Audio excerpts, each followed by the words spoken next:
Hello, hello, everyone. Welcome back to another episode of Outnumbered the Podcast. Today is episode 80, and we have talked about homeschool before in numerous podcast episodes that we will reference in this episode, but we decided today to talk specifically about starting homeschooling. Homeschooling is a hot button topic right now. So many parents are dealing with the fallout of this COVID-19 pandemic and are wondering how to give their children the best education they can in this coming year with so many restrictions on their kids' public school education. So if this is you, or if this is something that has been on your mind lately, give us a listen this episode and let us know what you think. Even if you're not currently considering homeschooling, we think this is a great chance for you to just get a peek into the minds of those who are, and to maybe change your perspective a little bit about what homeschooling is and how to go about doing it. So we are excited to introduce you to today's episode, How to Start Homeschooling.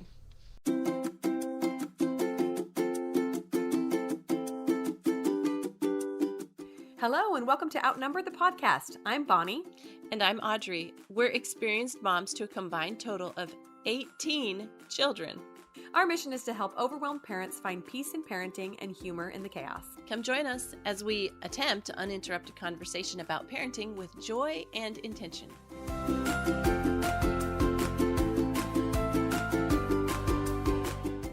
Welcome back, everybody. We are thrilled to have yet another episode about homeschooling. And today we're going to talk specifically about getting started homeschooling, because we have been fielding lots and lots of questions in recent months as the educational landscape is a little bit rocky right now. Like, some kids are going back to school as usual in a few months. Some are not at all. Some are doing distance learning.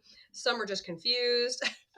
So we wanted to talk a little bit more about launching into homeschooling, if that's something that you feel is right for your family right now. Yeah, absolutely. We love to talk about homeschooling, and we're so glad when everybody reaches out to us, because then we get to talk about homeschooling more. Exactly. So we're going to start, as usual, with a little funny mom moment. So I think I've shared in previous episodes about homeschooling or maybe the intentional motherhood episode, that I got a little bit of pushback from some family members when we decided to homeschool. One particular experience I remember was a family member having my two oldest boys over for like a little play date. And they were asking my kids like what we were learning, right? And mind you, at the time, I think that my oldest was maybe 5, so he was little, and we were probably just doing some basic kindergarten stuff. But they asked him, so you're learning at home now, not going to school. So what do you do at home, right? They're kind of prodding, trying to get some information out of my kid to see if we're actually doing anything. And what does my kid say? Oh, nothing. We don't learn anything. I'm like, kid, you are dead to me. Meanwhile, I'm like planning all the fun things, and we're doing these, manipulatives and these fun games that are supposed to be learning. No, we just play. That's all we do. I'm like, well, all right. Which isn't a bad thing for a 5-year-old to do all day. That's pretty much exactly what a 5-year-old should be doing. They should be learning through play. And yet at the time, I was so just kind of horrified that my schoolroom didn't look like a public schoolroom, which we're going to talk about in a minute. And I just cared a lot about what other people thought about my performance as a homeschooling mother, which is another thing we need to talk about. So, but I can look back at it fondly now and think that who cares? Like, we were doing what we felt inspired to do, and that's all that mattered. Yeah, absolutely. So we're going to start by talking about what homeschool isn't, because for the last few months of the school year, of the 2019-2020 school year, a lot of people were forced homeschoolers, or whatever you want to call it. But that really isn't homeschooling, because that is distance learning.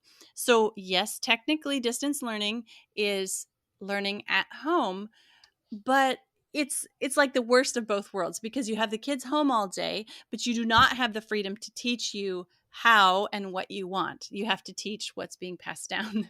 So that's the hugest difference. With homeschooling, you choose the curriculum, the courses, the books, the topics, the schedules, the time of day, what you do, what you don't do. And that's the hugest difference between distance learning and homeschooling, is who's in control. Yes, absolutely. And when I have friends tell me that, oh, see, I knew I couldn't homeschool because this is torture, I want to just give them a big hug and say, this is not homeschooling. This is like the worst of both worlds, right? You get kids home all day and you have zero control over what you teach them. So just bear with us as we explain a little bit about how to take back some of that control if you choose to do this. So we're just bringing this up because I think for a lot of people, the idea of putting their kids back in school right now, whether it be an increased risk of getting sick or wearing masks to school or no recess or no extracurriculars, as some schools are doing, or being stuck learning on a computer all day long, if that doesn't appeal to you, then this is the episode for you. We'll give you a few concrete tips to get started at home. Yeah.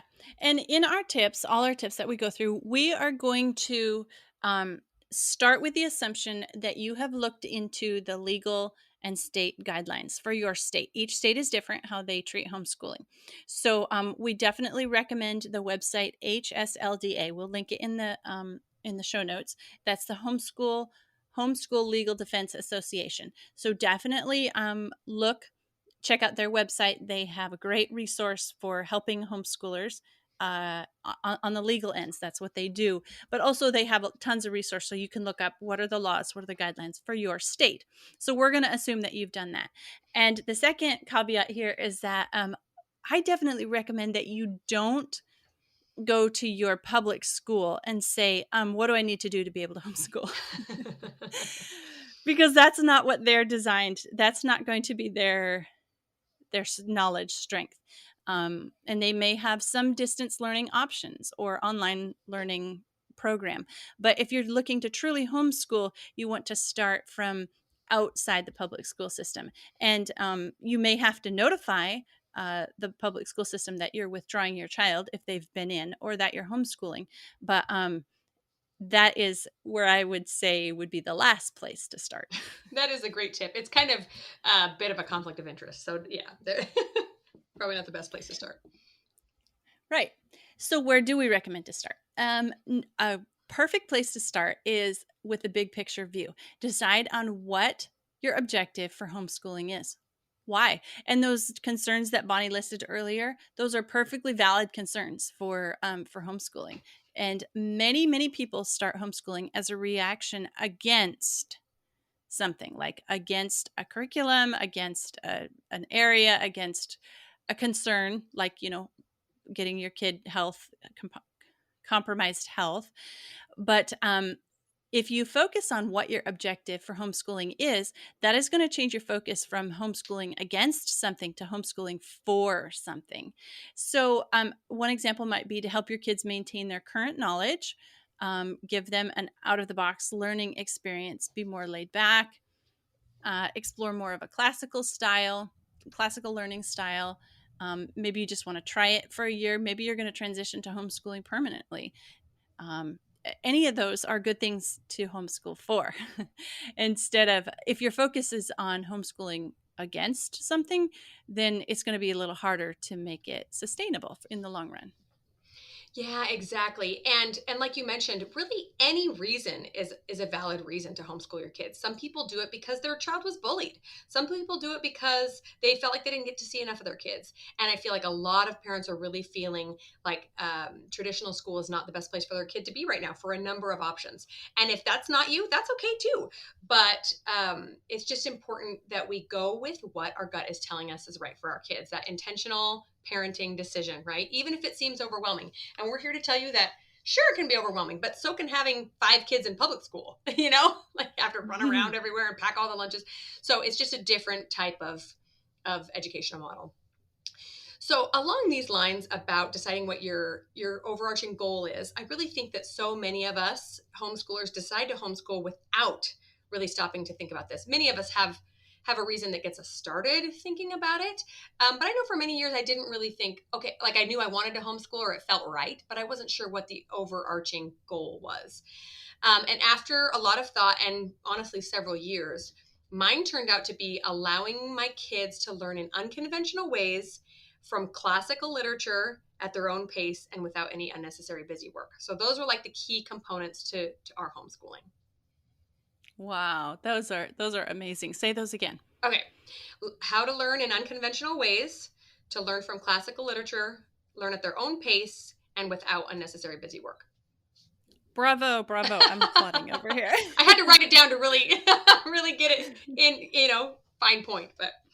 Yeah, yeah. No, that's awesome. Those are great things to homeschool for.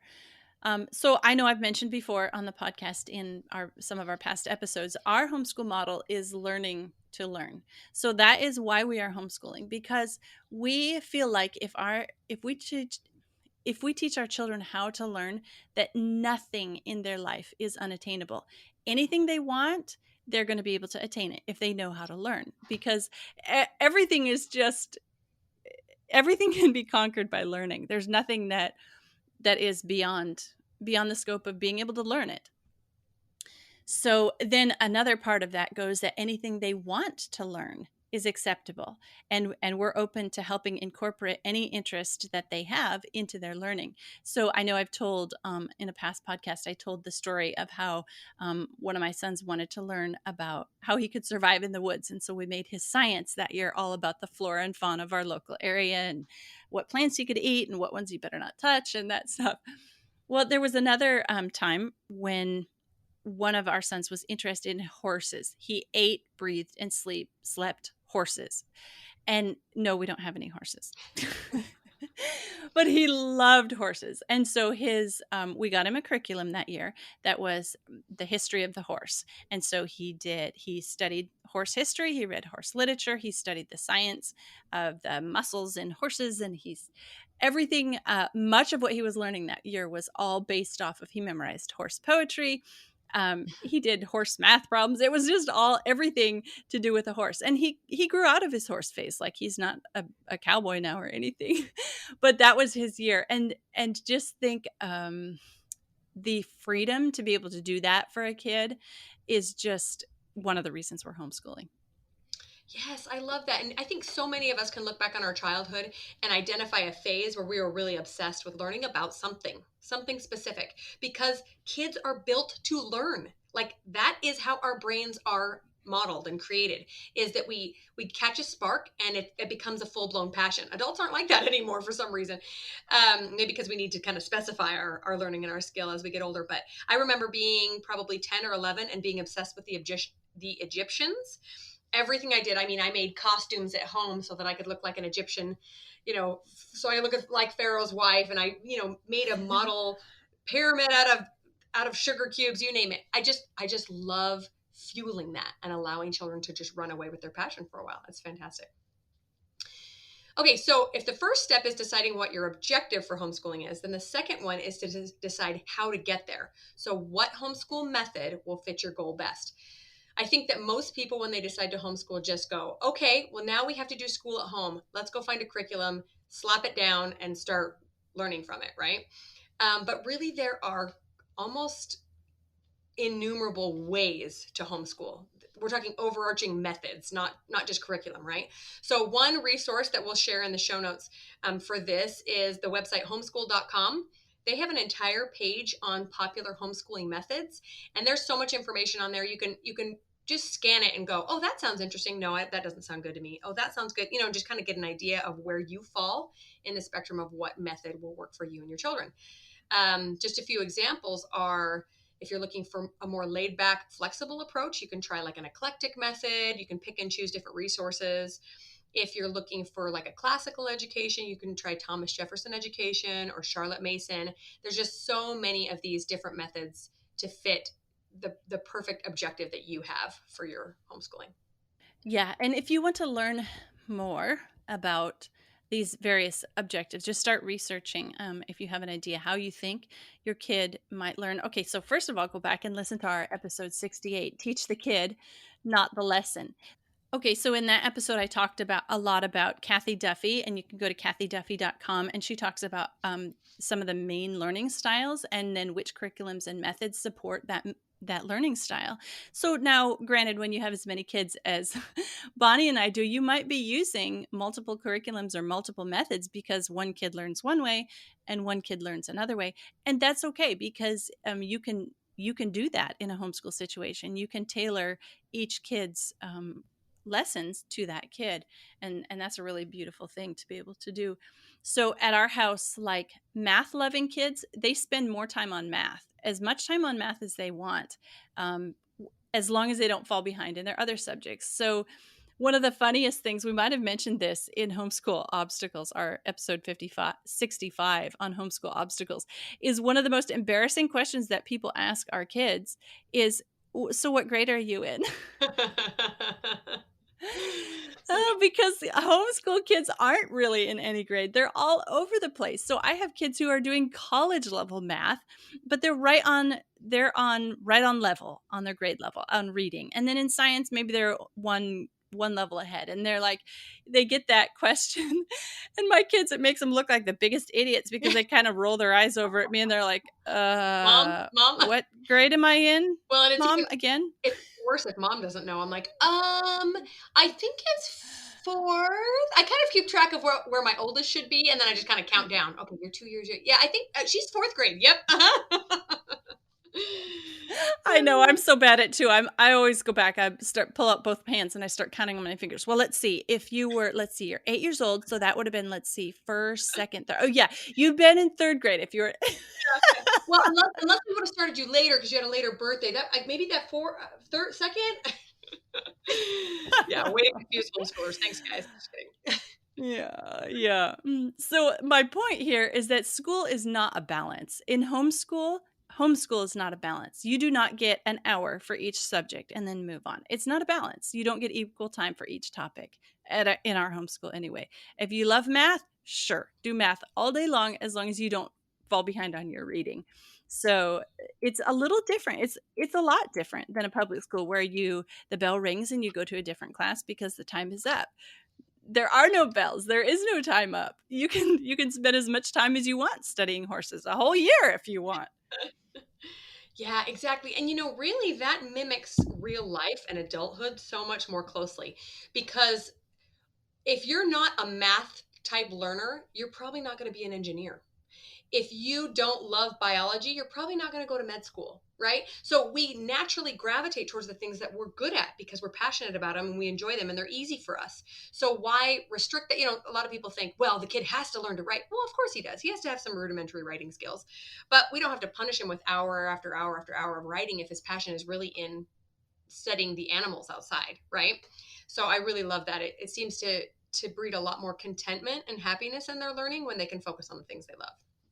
Yeah, absolutely.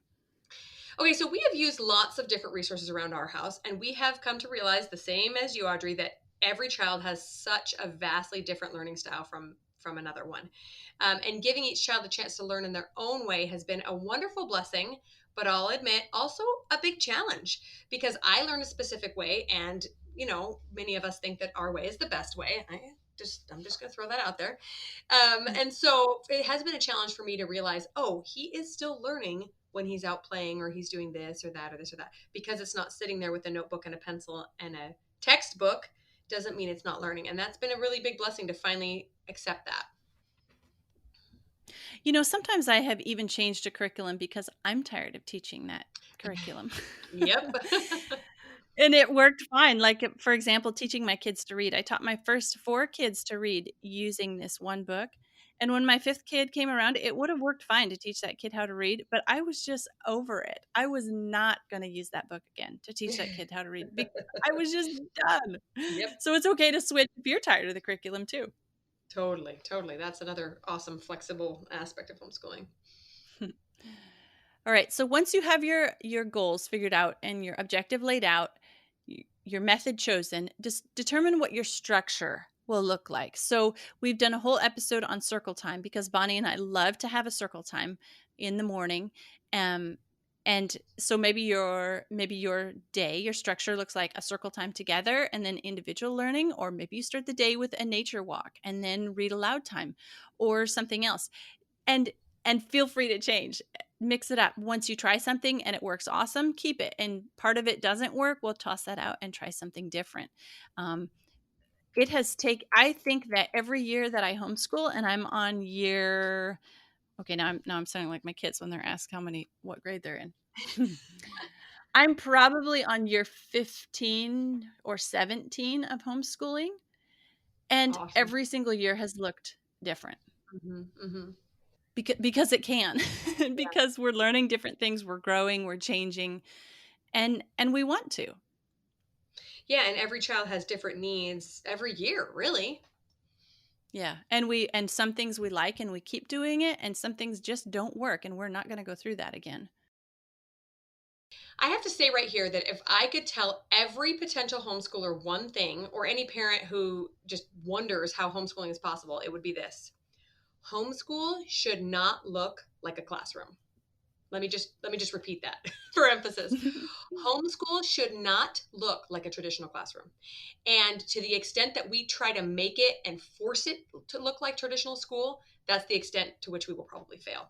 Honestly, that Yeah. sounds excessive, but in my experience, the more I try to mimic that traditional public school setting, the more my kids fight back. And that's probably the first thing that friends have told me over the years, and especially a lot lately, is, "But my kids don't listen to me. We'll need to hire a tutor. My kids don't listen to me." I'm like, "But you're not the teacher.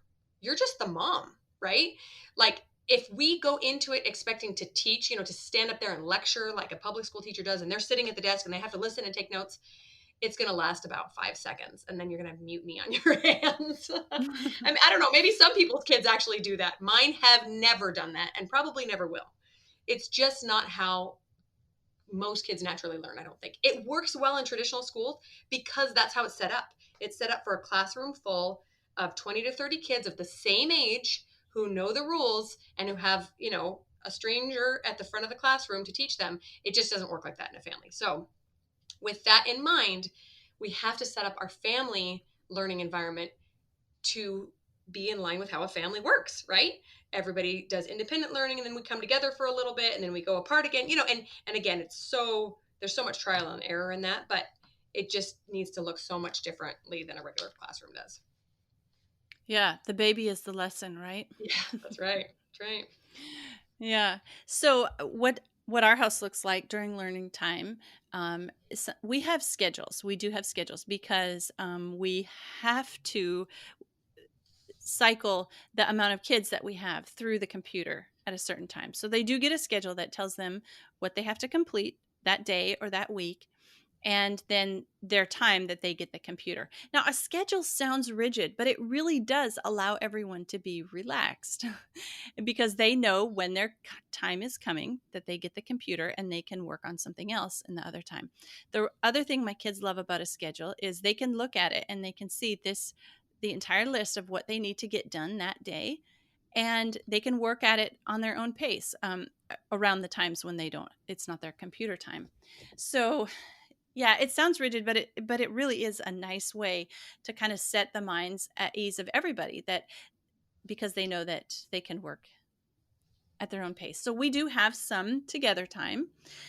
We have individual time where I work one on one, or one with a baby on my lap. Individual time. And then there's self-teaching time. So the older my kids get, the less together and individual time they need, and the more self-teaching time they have, so that they are always headed toward our motto, learning to learn, where they are teaching themselves, and they can master anything that way. So then they have the confidence that I can do anything because I taught myself biology. Mom gave me all the materials and she helped me when I needed it, and dad discussed things with me, but I taught myself biology, and that's really confidence building. Yeah, absolutely. And if you think about all the rest of us that went to traditional schooling, or if you did, maybe you were homeschooled, um, we can attest to the fact that most of us didn't learn those skills until college. I remember getting to college, and I was a great student in high school, straight A's, and I knew how to, or thought I knew how to study and accomplish things. And I get to college, and I was like, I don't know how to learn. I do not know how to get this stuff to stay in my brain. And so I had to, more trial and error, only with expensive college credit that I was wasting, to try to learn how to learn. And so I love that you're teaching your kids that so early on. And we all have the power to do that, right? Yeah. Yeah. What's interesting is to listen to my two kids that are in college talk about how frustrating it is to be in the classroom with kids that don't know how to learn. Mm, And look around at their classmates and just in disbelief, like, I cannot believe this kid was on their phone while the professor was giving this lecture, because how do they expect to learn this material? That right. that kind of thing. Yeah. Yeah. They're already so much more disciplined because they've been teaching themselves for so long. Yeah. And I paying for their own education helps them Oh, pay yes, it attention does. too. Oh, yes, it does. You don't waste a college class if you're paying for it. So I like that you brought up schedules because we've talked about this in so many episodes. If there's no structure, then everything falls apart, right? If you fail to plan, you plan to fail, kind of a thing. Yeah. It doesn't mean that every half an hour has to be scheduled, right? We've talked about block schedules and a numerous ways of organizing your time, but kids have to have structure. If they don't have structure, everything falls apart, and then they're just begging for screens or whatever all day long, TV or candy or whatever your junk of choice is at your house. So our house looks pretty similar to Audrey's. We have our circle time in the morning. We have more small children, so we have a lot more of that read aloud, hands-on learning time together. And then we have 3 older children that do a lot of independent study time as well, and one that has started taking some online classes as well. Our day looks like a lot of life skills. My kids learn to do their own laundry at 8. Most of my kids can fry an egg by the time they're 5 or 6, right? Granted, with supervision. Nobody call the authorities on me for supervising stove usage. But they learn very early on how to make pancakes because they want to, and they're right there. And there's a lot of mouths to feed, and so they pitch in and they help out. Lots of outdoor exploration when the weather is nice, playing with friends, developing an imagination, and lots of reading alone time. So if they're bored, I say go read a book, and if you don't want to read a book, go listen to a book. And if you don't want to do that, go play outside. Those are your options. Yeah. Yeah. When my kids come to me and tell me they're bored, they they don't do it very often because they know I'm going to say, "Oh, you're bored? Okay, let me get out my list. All right, let's see. The toilet hasn't been cleaned since Thursday, so somebody could do that." And they're like, "Wait, my mom. I had something else I was going to do." And they go play and entertain themselves. Uh-huh. They do not come to me. I am not their source of entertainment. I have heard of people making board lists or board charts or whatever. My kids don't use the word board very often for some reason, but instead they start whining and they say, "There's nothing to do," like that. So I think maybe I'll have a nothing to do list, and I'll go, "Oh, great! Now we can start tackling these things and pull it out." I'm sure they'll disappear in no time. So you need a schedule for your own, or a structure for your own sanity as well as theirs. Amen. Yeah. All right. So Bonnie and I wanted to just give a little pep talk on what this chance to homeschool could do for your kids. So we were going to wrap it up by talking about our hopes for your kids. Will you allow us to do that for a second? So what this could do, homeschooling could do for your kids, is freedom. So I don't know how to put enough emphasis on that word. But if your kids could have the freedom, it would be such an amazing thing. Like, the future would be different. It could be an introduction to thinking outside the box, coming up with, like we were just laughing about, coming up with their own things to do instead of somebody always telling them what to do. My kids do not know how to stand in a line because they've never stood in a line. They don't know what a bell means because in a school, they wouldn't know what to do because they've never heard a bell ring. But they do know how to think outside the box. They do know how to entertain themselves. They do know how to come up with their own ideas and inventions. Here's one thing that homeschool could be a chance for your kids: ability to proceed at their own pace. So I was talking about kids that are way ahead in math, or maybe they're slower in math and they need extra time to learn their multiplication tables. And just the confidence you can give them in giving them the ability to proceed at their own pace, I don't think anything can replace that. Because instead of feeling like, "Oh, I'm stupid because I'm behind everybody else," they could have confidence. It took me 2 years to learn my multiplication tables, but I did it. And I would Exactly. love that for your kids. Homeschool could be the way that your kids could learn their own strengths and weaknesses. And really, this is huge in my kids being able, learning to learn, is they learn what they're good at and they learn what they're not great at, and they learn how to adapt because of that. They know themselves. They know how they learn. They know what's easy for them. They know what's hard for them. And I didn't learn that kind of stuff till I was in college. And the last thing I thought of, for your kids, it could be a chance for them to do an intense deep dive into something they're really interested in. I mentioned my son, loving horses and doing a deep dive on that. But what if your kid has some musical talent that, Most schools are cutting out their arts and music programs. Well, what if your kid is the gifted kid in music? I know a lot of homeschoolers who homeschool because of a child who has a special interest. And so they homeschool so that their child can do a deep dive on music or football or gymnastics, or you fill in the blank. What does your kid love? What does your kid want to do an intense deep dive in? And that's what my hope is for your kids. That's what homeschool could do for them. It could be their chance to excel in something that they really love and they're really good at. Yeah, that's so beautiful. I loved every aspect of your hope for the future, for these future kids. And I love that you mentioned that last thing about the deep dive into something they're passionate about. My oldest daughter recently decided that she wanted to go into the next level up at her dance studio, and it requires 10 hours of lessons a week, including some practice at home. And I just thought, if she were in school, I'd never see her. 3 days a week, she'd be gone from 7 o'clock in the morning to 8 o'clock at night. But as it is, we still have our time in the morning. She still has plenty of time to learn and to play with her siblings, to help out around the house. And then she's gone in the afternoon and the evening pursuing something she's really passionate about and really talented at. And I'm so grateful that we still have time at home with her, because that's where we're doing the rest of our education. So some of my hopes for those of you who are really considering homeschool are these. Well, first of all, I just have to say, think for a second. I know people are paranoid about not giving their kid enough education, right? But think for a second if your child, heaven forbid, became seriously ill one year, right? And had to stay out of school for a whole year. That happens, right? Or was in a car accident or something terrible happened. They couldn't go to school for a whole year. They would probably have some homework be sent home. They'd do some work here and there as they could, but they would probably have very little trouble catching up the next year. They would just, maybe get a tutor on the side, work a little bit harder. And that's assuming they did almost nothing for a whole year, right? But likely it'd be very unlikely for them to suffer really adverse educational effects from that year off. So really, no matter what you do or don't do, I can promise you that your kids will probably be just fine. Even if for the next year you're like, well, I don't know what we can do, but I don't want to send them to school, so we're just going to stay home and read books together. Fine. They'll be fine. Seriously.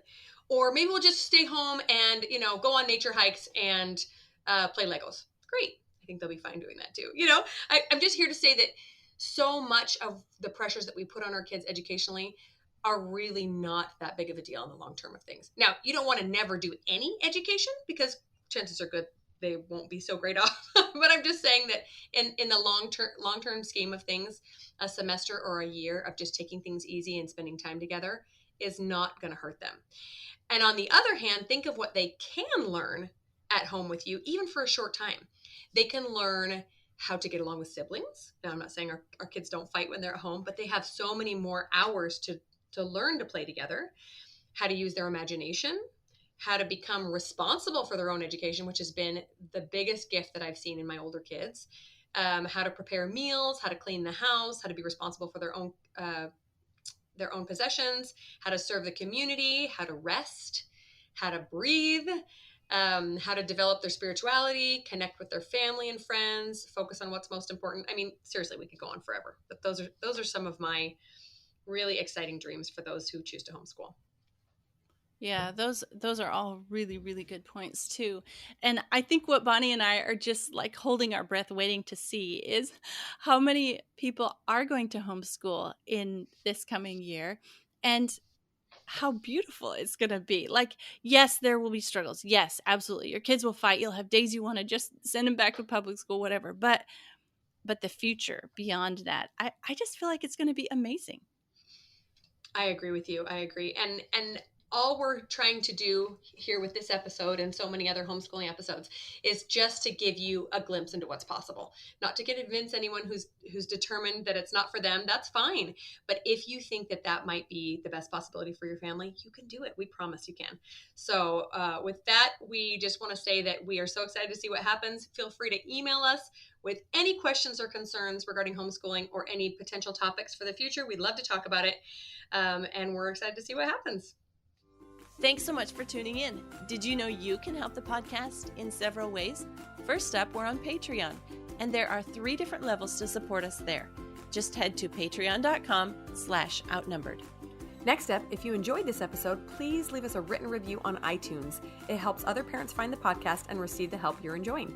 And finally, you can follow us on Instagram at Outnumbered the Podcast. We're always having fun over there, too. As usual, if you have any questions or ideas for future episodes, you can reach us at outnumberedthepodcast@gmail.com. Thanks for all your support. We'll talk to you next week.